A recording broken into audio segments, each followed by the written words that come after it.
Bienvenue à cette présentation qui fait la lumière sur le sanctuaire hébreu. Deuxième partie, section A. Cette partie vous donnera l'explication du symbolisme de tous les composants du sanctuaire que nous avons décrits dans la première partie. Elle mettra en lumière ce que Jésus-Christ a accompli pour nous sauver de la mort éternelle qui nous était destinée depuis la faute d'Adam dans le jardin d'Éden.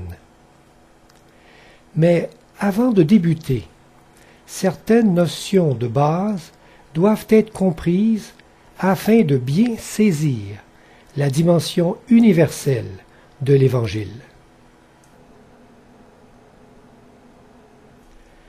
Les Saintes Écritures nous révèlent que nous ne sommes pas seuls dans l'univers. La Bible parle d'habitants d'autres mondes, d'entités douées d'intelligence, d'origine non terrestre. Elle nous révèle que le problème du péché a débuté dans le ciel, chez les anges, avec Lucifer, et que ce grave problème affecte tous les mondes créés par Dieu. En Jésus-Christ, Dieu résout ce problème pour tous les univers. Nous avons été en spectacle au monde, aux anges et aux hommes. Or, les fils de Dieu vinrent un jour se présenter devant l'Éternel, et Satan vint aussi au milieu d'eux, afin que les dominations et les autorités dans les lieux célestes connaissent aujourd'hui par l'Église la sagesse infiniment variée de Dieu. N'oubliez pas l'hospitalité, car, en l'exerçant, quelques-uns ont logé des anges, sans le savoir. Savez-vous qu'il y a un réel sanctuaire dans le ciel? Lorsque Dieu demanda à Moïse de lui bâtir un sanctuaire, il lui montra en vision un modèle en imitation aux choses célestes. Celui-ci n'était qu'un modèle réduit. Le sanctuaire terrestre était l'ombre et l'image d'un sanctuaire plus grand situé dans le ciel où Jésus officie maintenant. Il y a donc un véritable temple de Dieu qui se trouve dans le ciel. Les sacrificateurs célèbrent un culte, image et ombre des choses célestes, selon que Moïse en fut divinement averti lorsqu'il allait construire le tabernacle. « Aie soin, lui fut-il dit, de faire tout d'après le modèle qui t'a été montré sur la montagne. L'Éternel est dans son saint temple, l'Éternel a son trône dans les cieux. Et le temple de Dieu dans le ciel fut ouvert, et l'arche de son alliance apparut dans son temple. » Ces notions étant comprises, vous pourrez maintenant jouir d'une compréhension plus vaste du symbolisme des composants d'un sanctuaire à notre mesure. Chaque élément amènera une lumière dont le tout vous éblouira certainement. La totalité du sanctuaire représente la globalité du plan du salut réalisé en Jésus-Christ. Le Seigneur désirait enseigner à son peuple les grandes vérités de la rédemption par le symbolisme du sanctuaire terrestre. Ce modèle réduit est un des plus puissants outils pédagogiques. Chaque élément du sanctuaire représente une composante importante dans le grand plan du salut réalisé en Jésus-Christ. Le point capital de ce qui vient d'être dit, c'est que nous avons un tel souverain sacrificateur qui s'est assis à la droite du trône de la majesté divine dans les cieux, comme ministre du sanctuaire et du véritable tabernacle, qui a été dressé par le Seigneur et non par un homme. Mais Christ est venu comme souverain sacrificateur des biens à venir. Il a traversé le tabernacle plus grand et plus parfait, qui n'est pas construit de main d'homme, c'est-à-dire qui n'est pas de cette création. Le souverain sacrificateur représente Jésus-Christ, notre Sauveur. Celui-ci est la figure du Christ qui officie pour notre salut dans le sanctuaire céleste. Il représente l'œuvre du Christ dans son ministère d'intercession pour l'humanité. Il est le lien entre Dieu et son peuple. Mais lui, parce qu'il demeure éternellement, possède un sacerdoce qui n'est pas transmissible. C'est aussi pour cela qu'il peut sauver parfaitement ceux qui s'approchent de Dieu par lui, étant toujours vivant pour intercéder en leur faveur. Il nous convenait, en effet, d'avoir un souverain sacrificateur comme lui, saint, innocent, sans tache, séparé des pécheurs et plus élevé que les cieux. La clôture représente la justice de Jésus-Christ. La blancheur de la tenture représente la pureté et la sainteté du caractère miséricordieux de Jésus. Cette tenture est comme un grand vêtement. Le chrétien repentant qui entre dans le sanctuaire est couvert par la justice du Christ. En dehors de cet enclos, c'est le jugement et la condamnation. En vous abandonnant à Dieu, vous entrez par la foi dans son sanctuaire afin d'être purifié par la puissance de son amour. Je me réjouirai en l'Éternel.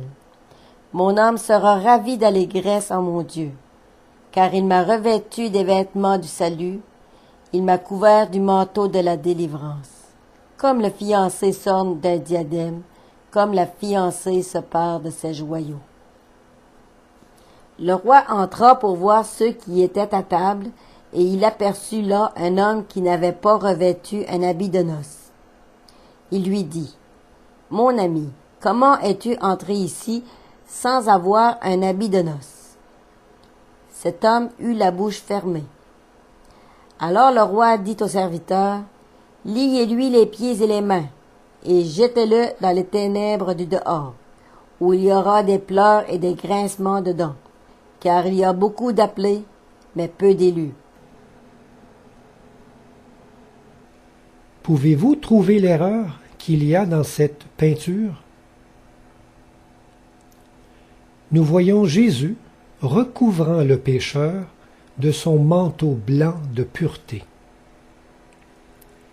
Mais il est faux de croire que Dieu couvre nos péchés par sa justice.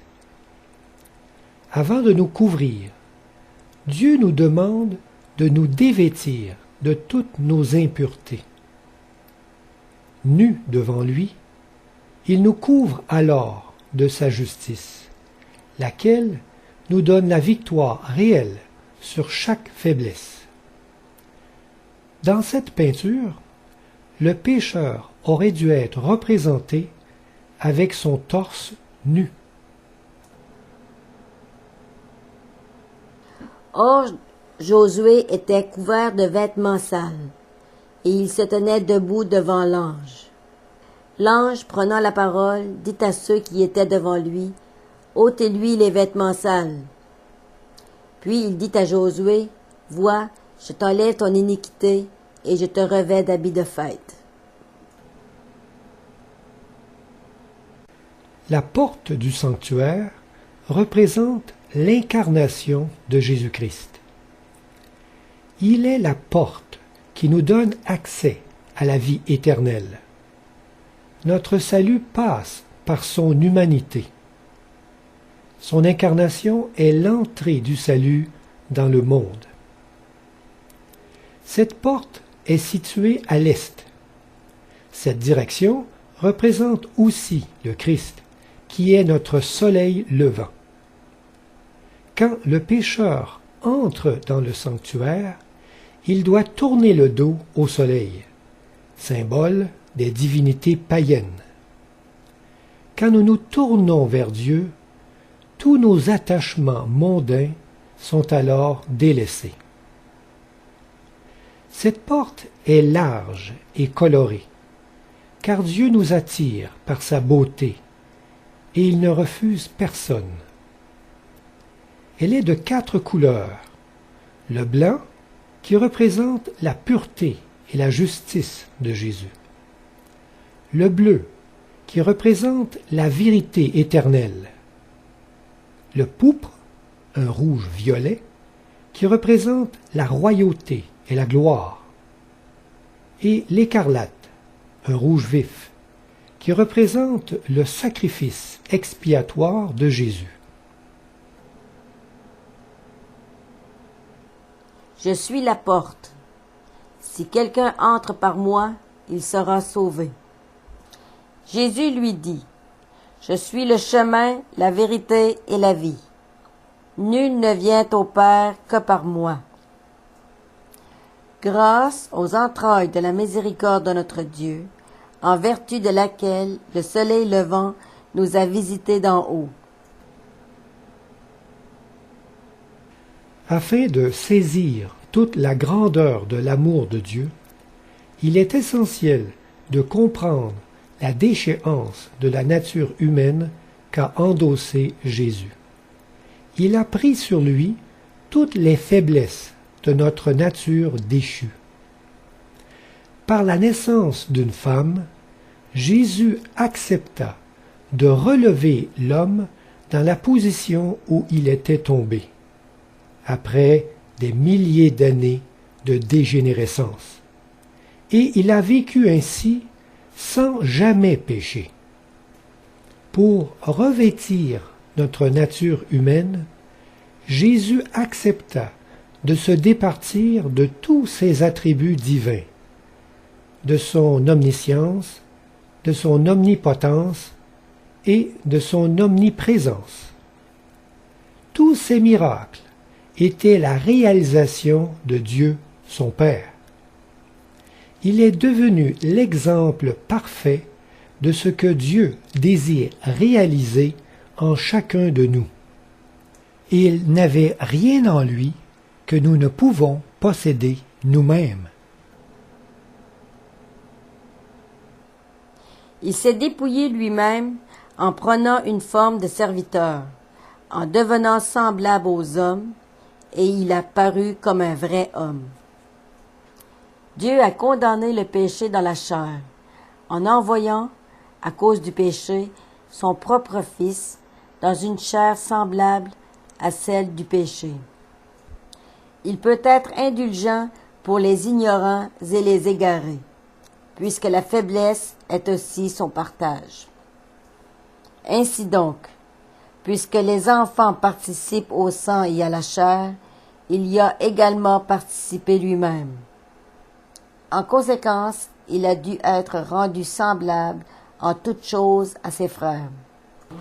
Celui qui n'a point connu le péché, il l'a fait devenir péché pour nous, afin que nous devenions en lui justice de Dieu. Le parvis représente son ministère terrestre de réconciliation.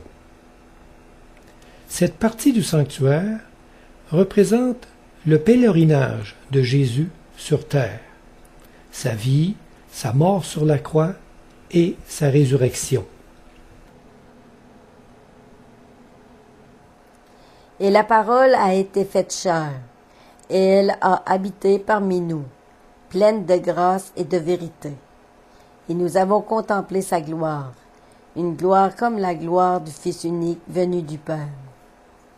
Mais il était blessé pour nos péchés, brisé pour nos iniquités. Le châtiment qui nous donne la paix est tombé sur lui, et c'est par ses meurtrissures que nous sommes guéris. L'autel des sacrifices représente le sacrifice de Jésus sur la croix. Ce meuble, aussi appelé l'autel des holocaustes, est l'endroit où l'on offrait les sacrifices pour le pardon des péchés. La victime brûlée sur l'autel était en général un agneau. Jésus est l'agneau de Dieu qui a offert sa vie pour le pardon de nos péchés. Les cornes placées aux quatre coins de l'autel sont un symbole de force et de puissance. Le lendemain, il vit Jésus venant à lui, et il dit, « Voici l'agneau de Dieu qui ôte le péché du monde. » Il est lui-même une victime expiatoire pour nos péchés, non seulement pour les nôtres, mais aussi pour ceux du monde entier.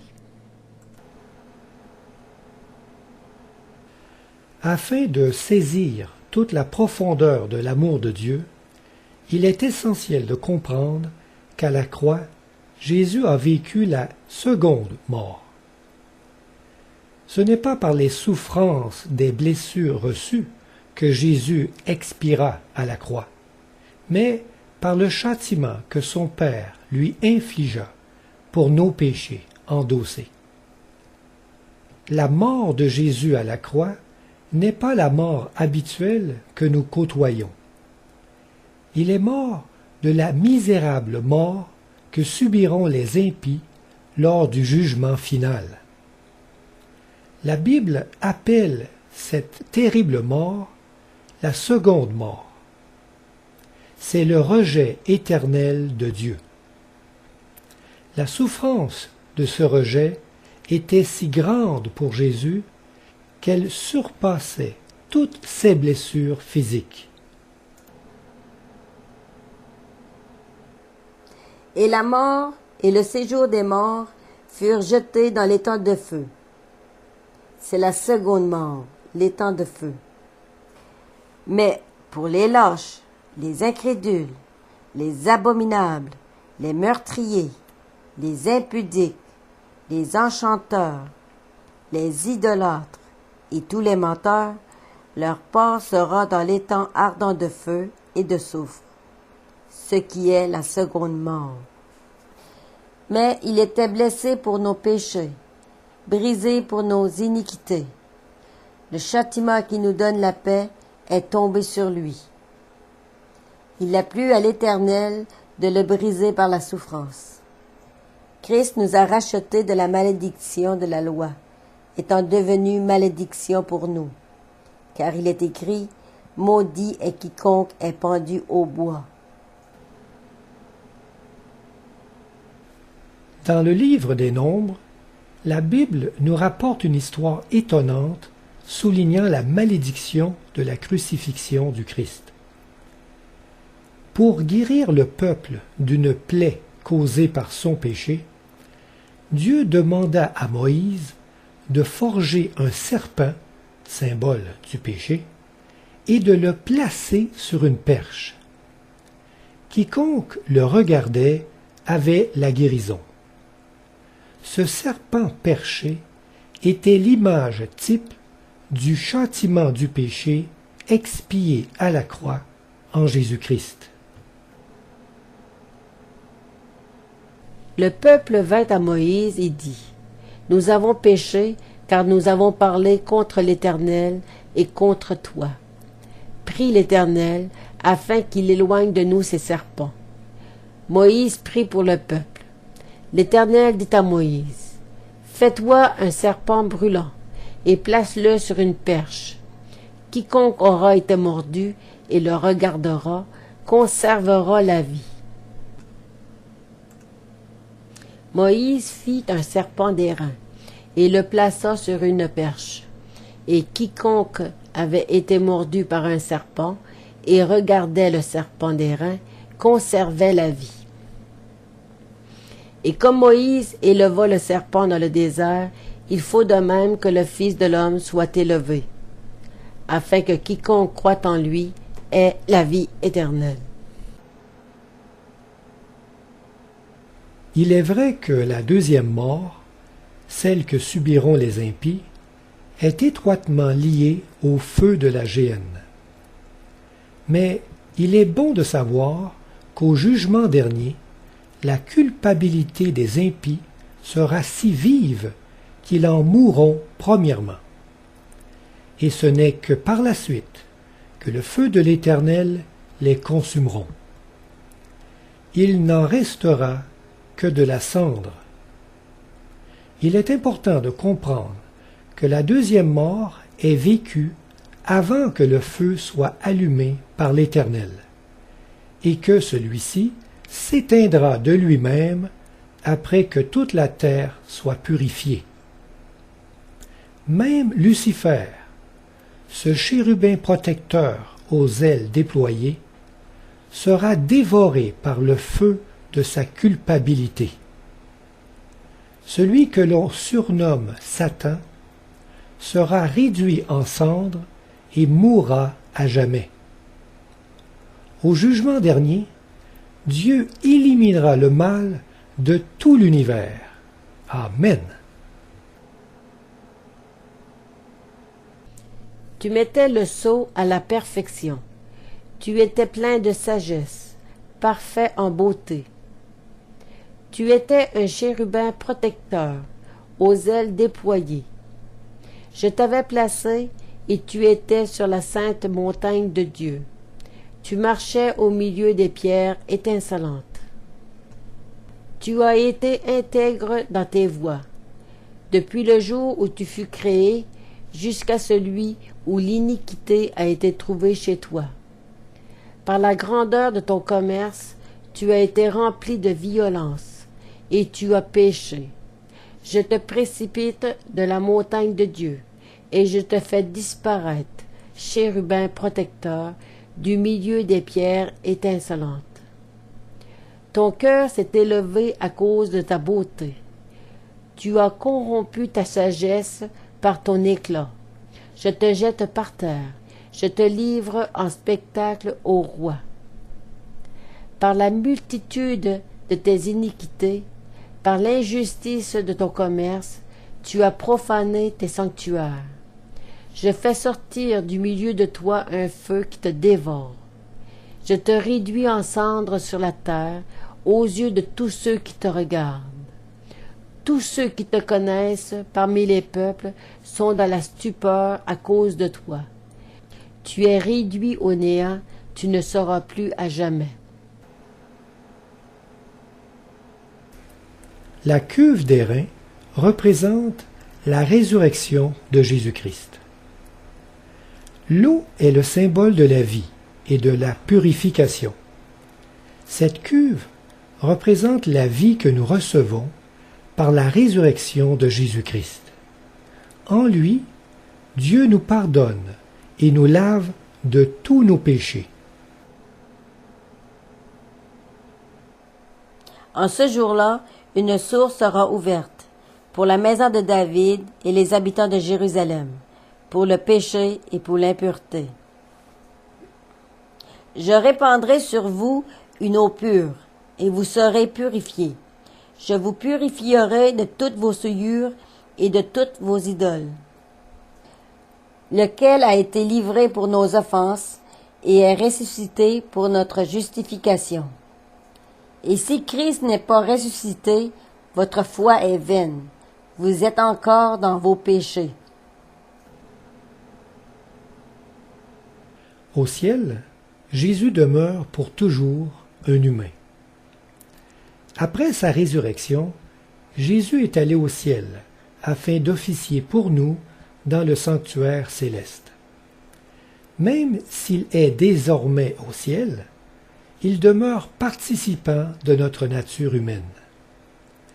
À son incarnation, Jésus a volontairement abandonné pour toujours sa nature divine, tout en demeurant Dieu.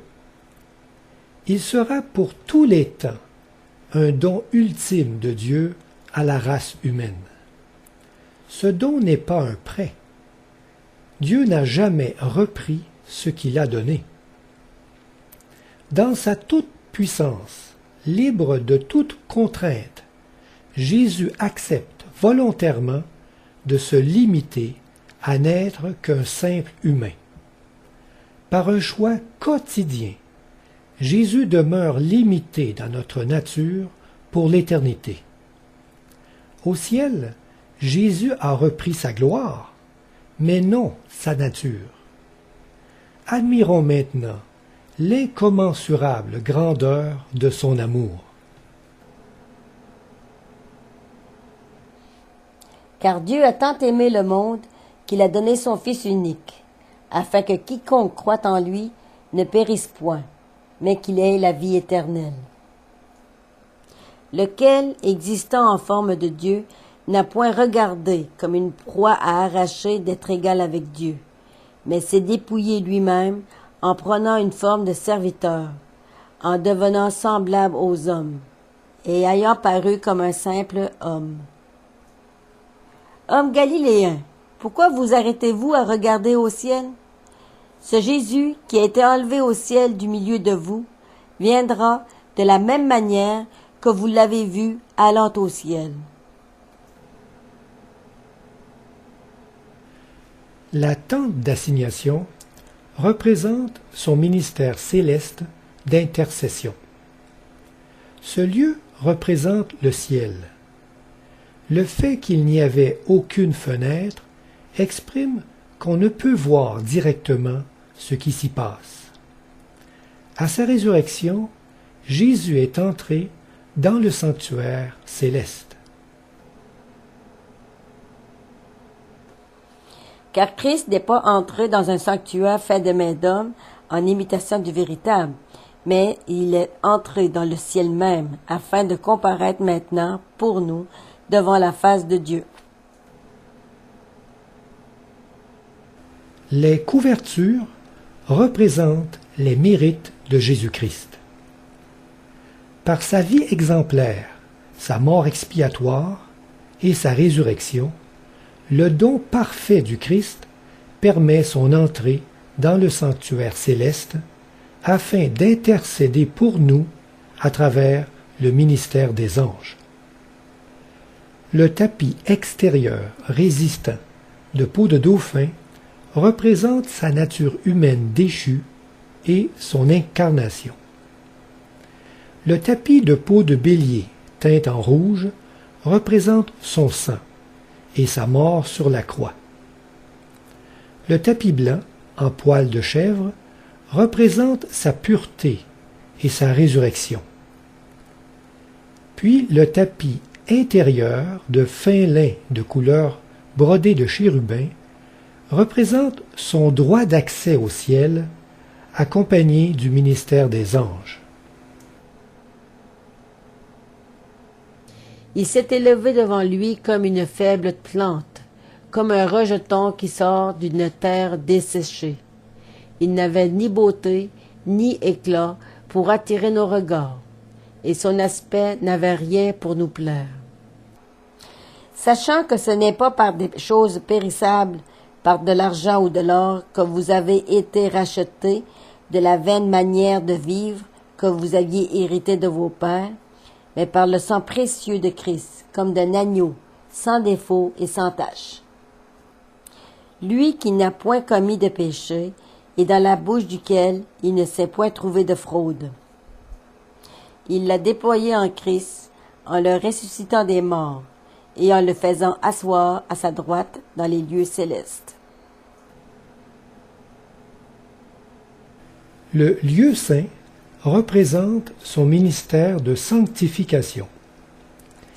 Après sa résurrection, le Christ débuta au ciel son œuvre d'intercession pour chacun de nous, afin de nous sanctifier. Par ce ministère et à l'aide du Saint-Esprit, Christ nous fortifie et nous donne la victoire sur chaque tentation. Il nous rend aptes à vivre en parfaite conformité avec sa loi. recevant le don de la vie éternelle et la promesse de la résurrection. Qui les condamnera? Christ est mort, bien plus, il est ressuscité. Il est à la droite de Dieu, et il intercède pour nous. Le chandelier représente Jésus-Christ, qui est la lumière du monde. L'huile dans le chandelier symbolise le Saint-Esprit. Par le Saint-Esprit, Christ illumine notre cœur de la beauté de son amour et rend son évangile éblouissant. Jésus leur parla de nouveau et dit, « Je suis la lumière du monde. Celui qui me suit ne marchera pas dans les ténèbres, mais il aura la lumière de la vie. »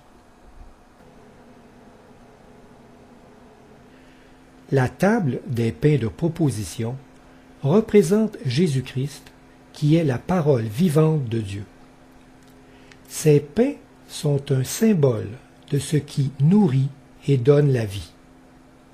Christ est le pain descendu du ciel qui donne la vie éternelle. Son enseignement est une véritable nourriture. Ces pains représentent donc la parole de Dieu qui s'est incarnée en Jésus-Christ.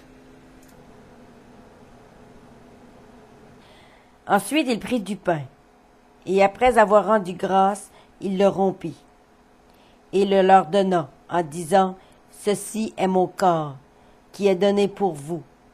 Faites ceci en mémoire de moi. » Je suis le pain vivant, qui est descendu du ciel. Si quelqu'un mange de ce pain, il vivra éternellement. Et le pain que je donnerai, c'est ma chair, que je donnerai pour la vie du monde. L'autel des parfums représente l'intercession de Jésus-Christ en notre faveur. La fumée symbolise les prières, et le parfum symbolise la bonne odeur des mérites du Christ. Par ces mérites, Jésus plaide pour nous auprès du Père. Ces voluptés de fumée représentent donc ces prières d'intercession qui s'élèvent vers Dieu. Marchez dans la charité à l'exemple de Christ, qui nous a aimés et qui s'est livré lui-même à Dieu pour nous comme une offrande et un sacrifice de bonne odeur.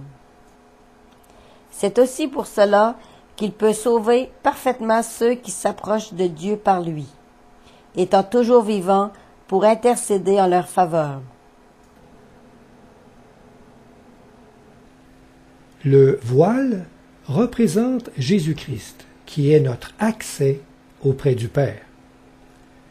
Par l'humanité corporative du Christ, nous avons maintenant libre accès auprès de Dieu, et cela jusque dans le lieu très saint du sanctuaire. À travers lui, nous pouvons aspirer à une sanctification parfaite. Par la foi, nous entrons avec lui dans son ministère de purification du péché. Les chérubins représentés sur le voile expriment l'importance du ministère des anges dans son plan de salut pour l'humanité. Par la route nouvelle et vivante qu'il a inaugurée pour nous au travers du voile, c'est-à-dire de sa chair. Le lieu très saint représente son ministère de purification. Dans cette pièce s'accomplit le ministère de la purification du sanctuaire, qui doit se terminer avant le retour de Jésus-Christ sur terre. Par cette purification, Christ prépare son Église à le recevoir lors de son retour. Il intercède pour elle, afin de la purifier de toute impureté et de la rendre apte à la translation des corps en des corps de gloire incorruptibles. Ce ministère débute par un jugement d'investigation et se termine par un effacement de tous les péchés repentis. Les nations se sont irritées, et ta colère est venue, et le temps est venu de juger les morts, de récompenser tes serviteurs, les prophètes, les saints, et ceux qui craignent ton nom, les petits et les grands, et de détruire ceux qui détruisent la terre. Et le temple de Dieu dans le ciel fut ouvert, et l'arche de son alliance apparut dans son temple. Et il y eut des éclairs, des voix, des tonnerres, un tremblement de terre et une forte grêle. Mais voici l'alliance que je ferai avec la maison d'Israël. Après ces jours-là, dit l'Éternel, je mettrai ma loi au-dedans d'eux. Je l'écrirai dans leur cœur, et je serai leur Dieu, et ils seront mon peuple. Celui-ci n'enseignera plus au prochain, ni celui-là son frère, en disant « Connaissez l'Éternel », car tous me connaîtront, depuis le plus petit jusqu'au plus grand, dit l'Éternel. Car je pardonnerai leur iniquité, et je ne me souviendrai plus de leurs péchés. L'arche de l'Alliance représente Jésus-Christ qui est notre juge. Ce meuble représente le jugement dernier de Dieu dans la justice du Christ sur le trône de sa gloire. La vie exemplaire de Jésus est le modèle sur lequel repose son jugement. Étant pleinement homme, il est l'exemple parfait de ce que nous pouvons devenir en lui. La beauté de son caractère fait ressortir toutes nos imperfections. Quand nous nous approchons de Jésus, tous nos défauts sont mis en lumière et peuvent être ainsi purifiés.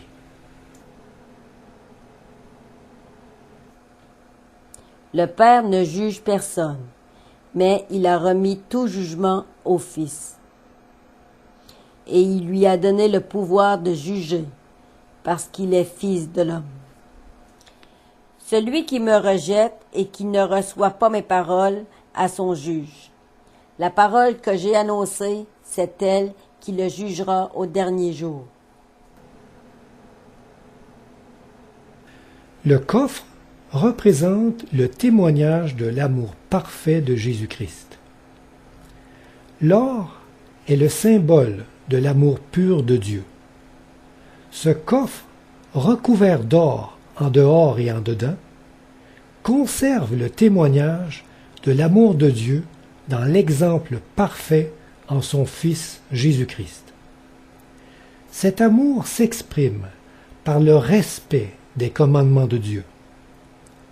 On y retrouve les 10 commandements qui témoignent de son obéissance parfaite à la loi de Dieu. La manne, témoignant qu'il est la source de vie directement descendue du ciel. Et la verge d'Aaron, témoignant qu'il est celui que Dieu a choisi.